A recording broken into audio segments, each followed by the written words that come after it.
요술식탁, 황금 당나귀, 자루 속의 몽둥이. 옛날에 세 아들을 둔 재단사가 있었다. 그의 집에는 염소 한 마리가 있었는데 식구들이 모두 그 염소의 젖을 먹었다. 그래서 그들은 그 염소를 잘 먹여야만 했다. 그렇기 때문에 세 아들이 매일 번갈아 가며 그 염소를 풀밭으로 데리고 나가는 일을 맡았다.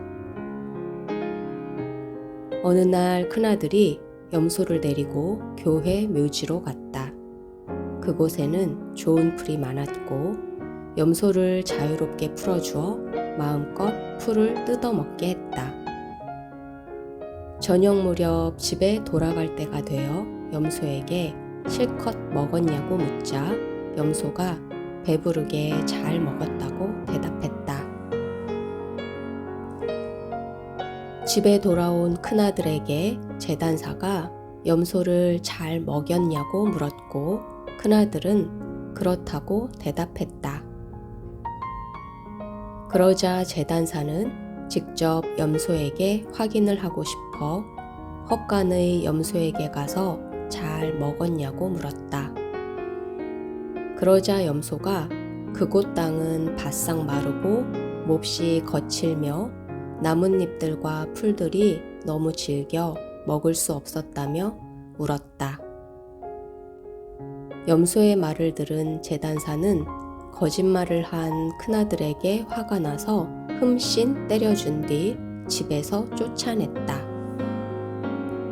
이튿날 둘째 아들이 가장 좋은 풀이 자라는 정원 울타리 부근으로 염소를 데리고 가서 풀을 먹이고 염소의 털을 곱게 빗질해 주었다. 그리고 저녁이 되어 염소에게 잘 먹었냐고 묻자 염소가 배불리 잘 먹었다고 대답했다. 집에 돌아온 둘째 아들에게 재단사가 염소를 잘 먹였냐고 물었고 둘째 아들은 그렇다고 대답했다.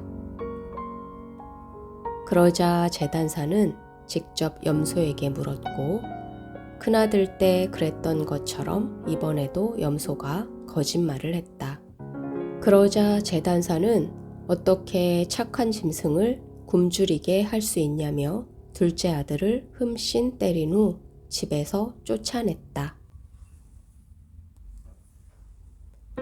셋째 아들의 차례가 되었고 셋째 아들은 염소를 데리고 가장 좋은 나뭇잎들이 달린 숲으로 데리고 갔다.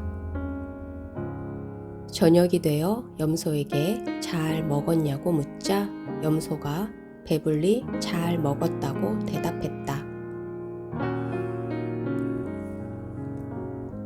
집에 돌아온 셋째 아들에게 재단사가 염소를 잘 먹였냐고 물었고 셋째 아들은 그렇다고 대답했다.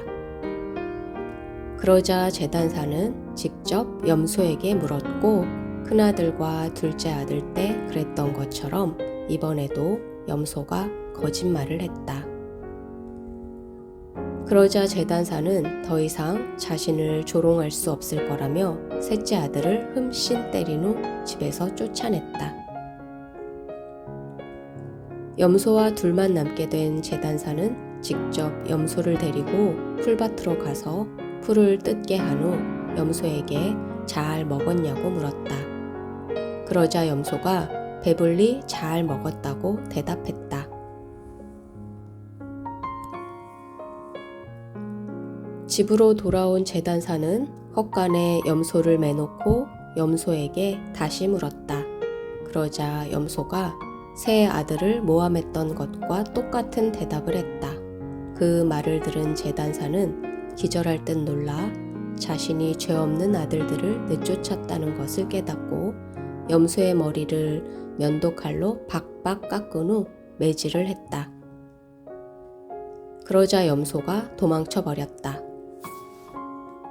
이후 재단사는 슬픔에 젖어 아들들이 다시 집으로 돌아와 주기만을 바랐다.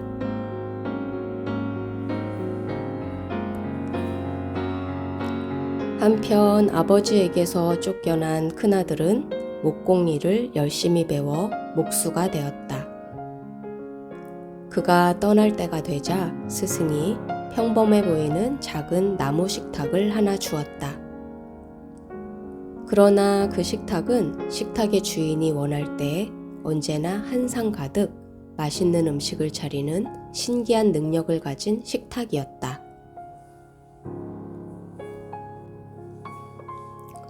요술 식탁을 가지고 세상을 떠돌던 큰아들은 이제 아버지의 화가 가라앉았을 것이고 요술 식탁을 보면 아버지가 좋아하실 것 같아 집으로 돌아가기로 했다.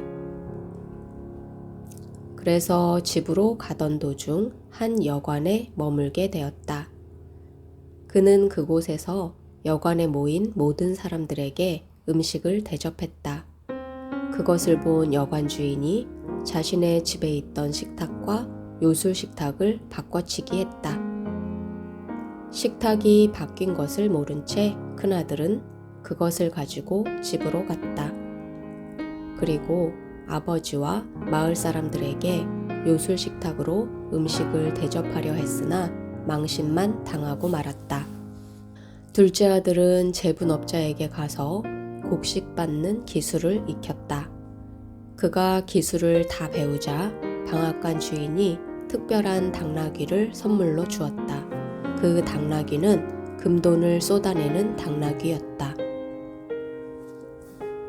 세상을 떠돌아다니던 둘째 아들 또한 아버지가 생각나 집으로 돌아가기로 했다. 그래서 집으로 가던 중 형이 묵었던 여관에 묵게 되었다.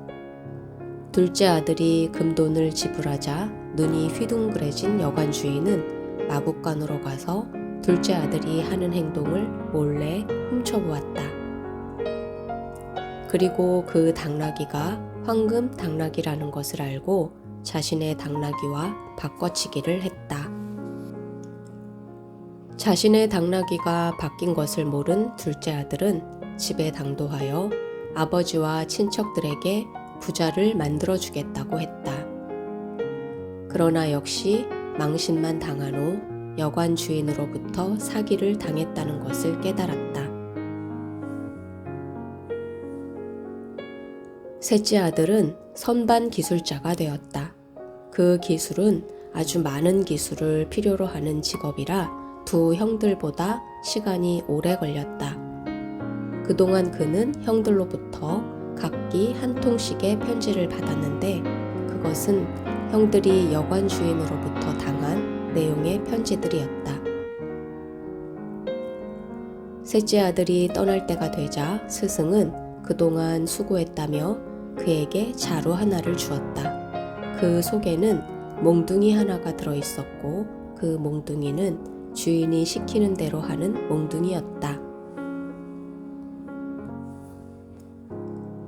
셋째 아들은 형들이 사기를 당했던 여관에 들러 여관 주인에게 요술 식탁과 황금 당나귀의 이야기를 하며 자신이 가진 보물은 그것들과 비교할 바가 아니라고 말했다.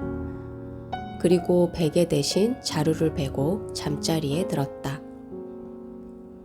여관 주인이 잠이 든 셋째 아들의 자루를 훔치려고 하자 셋째 아들이 몽둥이에게 명령해 여관 주인을 마구 두들겨 팼다. 그리고 요술 식탁과 황금 당나귀를 내놓지 않으면 멈추지 않을 거라고 말했다. 요술 식탁과 황금 당나귀까지 모두 데리고 집으로 돌아온 셋째 아들은 아버지에게 친척들을 부르라고 했다.